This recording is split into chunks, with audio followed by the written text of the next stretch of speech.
Welcome back to Living Well After 50. A heart attack can strike anytime.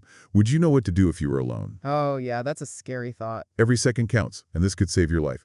And don't forget to sign up for our free newsletter for more tips on living your best life after 50. We're diving deep today into what you need to know if you ever suspect you're having a heart attack, especially if you're by yourself. It's a reality for many. In the U.S. alone, about 85,000 people experience a heart attack every year. Wow, that's a lot. It is. But knowing the right steps to take in those crucial first moments can dramatically increase your chances of survival. Okay, so let's break this down. First off, how can we even tell if we're having a heart attack? Right. I mean, we've all had indigestion after a big meal. Yeah. So how is this different? You're right. Sometimes it can be hard to tell. The most common symptom is chest pain, but it's not always a sharp, stabbing pain like you see in the movies. It's more of a persistent squeezing, a feeling of intense pressure right in the center of your chest. So not just a quick twinge, but something that lingers or comes and goes in waves. Exactly. And here's where it gets even more complex. Chest pain isn't the only sign. You could experience shortness of breath, and sometimes it even happens before the chest pain kicks in. This is because your heart's struggling to pump blood efficiently, which affects your lungs' ability to get enough oxygen. Wow, so it's not just about the heart. It can feel like your whole system is out of whack. What else should we be on the lookout for? Nausea is another red flag. When blood flow is compromised, your digestive system can be affected, and this can also lead to feeling lightheaded or even faint. Oh gosh. Plus, the pain or discomfort can spread to other areas of your upper body, your arms, back, neck, jaw, even your stomach. So many possibilities. I'm starting to understand why they call it a heart attack. And this is precisely why quick action is critical. There's a saying in cardiology, time is muscle. The longer you wait to get treatment, the more damage your heart muscle sustains. Okay, so let's say we're experiencing any of these symptoms, even if we're not 100% sure it's a heart attack. What's the absolute first thing we should do? Don't hesitate. Call 911 or your local emergency number immediately. It's always better to err on the side of caution. And when we're talking to the dispatcher, what's the most important information to convey?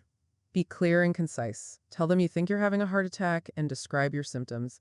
The chest pain, any difficulty breathing, nausea, anything you're feeling. And make sure to mention if you're alone. That's crucial information for the emergency responders. Right, they'll know what to expect when they arrive. Exactly. Then just listen carefully to their instructions. They're trained to guide you through those tense minutes while help is on the way. Now, I've heard about chewing an aspirin during a heart attack. Is that something we should do? That's a common question. Aspirin can be helpful because it thins the blood and helps prevent clotting, which is a major factor in many heart attacks. Chewing a 325 milligram tablet rather than swallowing it whole helps it get into your system faster. But I imagine there are some caveats. Not everyone should just start popping aspirin, right? You're absolutely right. If you have a bleeding disorder or are allergic to aspirin, taking it could actually do more harm than good. Oh, wow. That's why it's important to talk to your doctor beforehand about whether taking aspirin in an emergency situation like this is appropriate for you. So we're not suggesting self-medicating here. Aspirin, if it's right for you, is just a temporary measure while you're waiting for professional help. Exactly. Calling 911 is always the priority. Aspirin is a potential additional step you can take, but it should never replace professional medical help. Got it. Now here's a tip that might seem obvious, but in a stressful situation, it's easy to forget unlock our front door. It sounds simple, but it's vitally important. Unlocking your door allows the paramedics to reach you quickly without any delays. Every second counts. It's about removing any obstacles and making things as easy as possible for the help that's on its way. Precisely. And while you're waiting, there are a few things you can do to manage the situation and potentially even help yourself. Let's talk about that. What can we do to stay as calm and comfortable as possible while we wait? First, find a comfortable and supportive place to sit. A sturdy chair or even leaning against a wall can work. You want to minimize strain on your heart. Don't lie flat, as that can actually increase the workload on your heart. Sitting upright is key. But what about the anxiety? I can only imagine how stressful this situation would be. You're right, it's a frightening experience, but try to stay calm. This is where deep breathing can be incredibly helpful. Breathe in slowly through your nose and exhale slowly through your mouth. This helps regulate your heart rate and manage your stress response. Deep breaths. Got it. Is there anything else we should be doing, or perhaps more importantly, not doing while we wait? Absolutely. One thing you should not do is try to drive yourself to the hospital. That's interesting. I can see how it might feel like the fastest way to get help, but why is it a bad idea? Well, for a few reasons. When you're having a heart attack, both your physical and mental capabilities are compromised. Driving becomes incredibly dangerous, not only for you, but for others on the road. You could even lose consciousness behind the wheel. That's a scary thought. Better to stay put and let the professionals handle the transport. Exactly. Remember, ambulances are equipped with life-saving equipment and trained medical personnel who can start treatment the moment they arrive. So even if it feels counterintuitive, waiting for the ambulance is the safest and best course of action. Absolutely. It's about getting the right care in the right place as quickly and safely as possible. Okay, so we've called 911, maybe taken an aspirin if that's right for us, unlocked the door, sat down, we're breathing deeply, and we're absolutely not getting behind the wheel of a car. Anything else we can do while we wait? If possible, try to alert someone nearby, a neighbor, a friend, even a passerby. Having someone else aware of the situation can provide an extra layer of support and ensure you're not alone while waiting for the paramedics. That's a great point. Having someone there would be incredibly reassuring in such a scary situation. But what if we're not able to speak loudly or clearly? If you can't call out for help, try sending a text message or using any emergency features on your mobile device to quickly alert someone nearby. Right, and I imagine there are also personal alarm systems or even voice-activated smart home devices that could be helpful in this type of situation, especially for folks who live alone. Those are all great options to consider for added security and peace of mind. So we've covered the immediate steps to take if we think we might be having a heart attack. Now let's shift gears a bit and talk about preventing these situations from happening in the first place. What are some things we can do to safeguard our heart health as we age? That's a great question, and prevention is key. There are certain factors that can increase your risk of having a heart attack. I know I've heard about those risk factors. High blood pressure, high cholesterol, diabetes. Are those the big ones? Those are definitely major risk factors, and it's important to understand how they can contribute to heart problems. High blood pressure, for example, puts extra strain on your arteries, making them more susceptible to damage and blockages. And high cholesterol can lead to plaque buildup in your arteries, restricting blood flow to your heart. So it's not just about these conditions existing, it's about how they actively impact our heart health over time. Exactly. And diabetes is linked to heart disease in a few ways. High blood sugar can damage your blood vessels, and people with diabetes often have other risk factors like high blood pressure and high cholesterol. It sounds like all these conditions are interconnected, so how can we find out our personal risk level for heart problems? That's where regular checkups with your doctor becomes so important. These checkups are not just routine visits, they're opportunities to have open and honest conversations about your health and create a personalized plan to address any potential risks. It's about taking a proactive approach to our well-being. So what can we expect during these checkups? Your doctor will check your blood pressure, cholesterol levels, and blood sugar to get a clear picture of your overall health. They'll also discuss your lifestyle habits, family history, and any other factors that might be contributing to your risk of heart disease. It's like a puzzle, putting all the pieces together to understand the bigger picture. That's a great analogy. And based on this assessment, your doctor can recommend specific strategies to help you reduce your risk. So it's not a one-size-fits-all approach. It's about tailoring the advice to our individual needs and circumstances. What kind of strategies might they suggest? Well, it could involve medication if necessary, but often lifestyle modifications play a significant role. Things like improving your diet, getting regular exercise, and managing stress can make a huge difference. These all sound like healthy habits we should be incorporating anyway, right? Exactly. They're not just about preventing heart attacks, they're about promoting overall health and well-being. Okay, so we've covered recognizing the symptoms of a heart attack, the crucial steps to take if we suspect we're having one, and the importance of regular checkups and lifestyle modifications for prevention. What else should we be thinking about? Let's dive into those lifestyle modifications in more detail. They're not as daunting as they might seem, and making small changes can have a big impact. That's reassuring. So let's talk about diet first.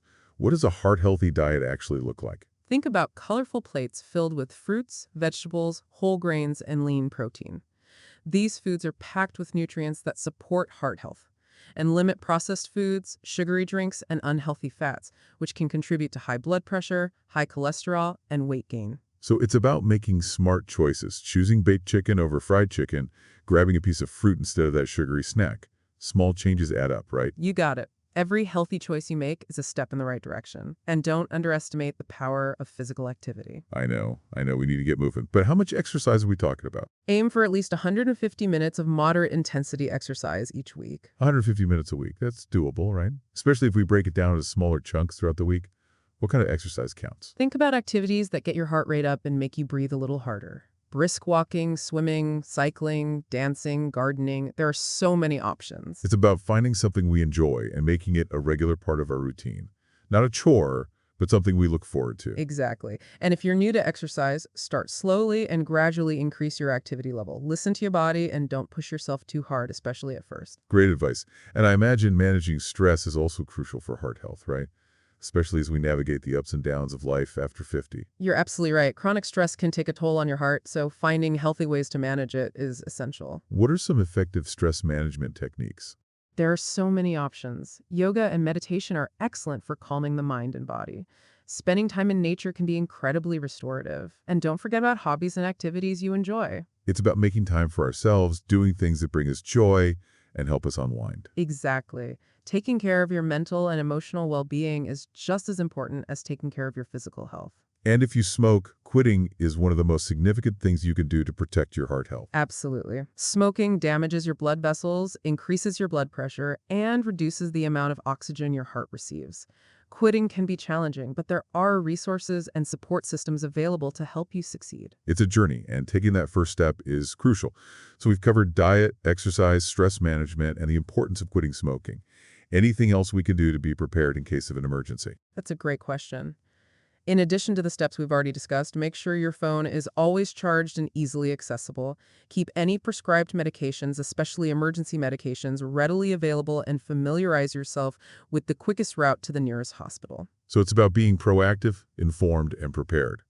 It's about taking control of our health destiny and not letting fear dictate our actions. Couldn't have said it better myself. It really is about living our best lives after 50. We've talked a lot about the physical aspects of heart health, but what about the mental and emotional side of things? Oh, that's so important. How does that play into our overall well-being? That's such an important aspect that often gets overlooked. Our mental and emotional health is deeply interconnected with our physical health, especially when it comes to heart health. So it's not just about eating our vegetables and going for walks. Right. It's about taking care of our whole selves.